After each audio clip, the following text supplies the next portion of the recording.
अब उसको वो भूली बातें याद दिलाना ठीक नहीं।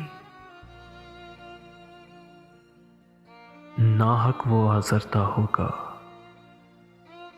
उसे रुलाना ठीक नहीं।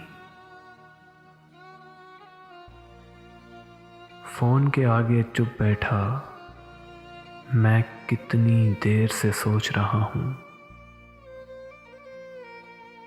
अभी वो थक कर सोया होगा, उसे जगाना ठीक नहीं।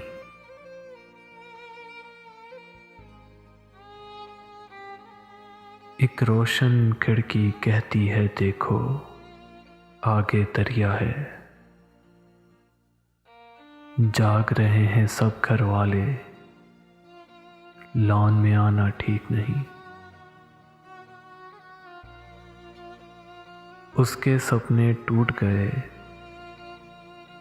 तो तुमको क्या नींद आएगी। गुड़िया जैसी लड़की को यूं आस दिलाना ठीक नहीं। जितना सफर गुजरा है अब तक, अब उसकी तकमील करो। तुम अपने घर, मैं अपने घर, आगे जाना ठीक नहीं।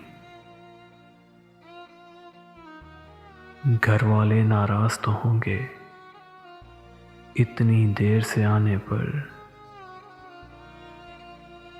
चांद के साथ सफर में थे तुम, ये तो बहाना ठीक नहीं। चांद के साथ सफर में थे तुम, ये तो बहाना ठीक नहीं। अब उसको वो भूली बातें याद दिलाना ठीक नहीं। नाहक वो आज़रता होगा, उसे रुलाना ठीक नहीं। उसे रुलाना ठीक नहीं।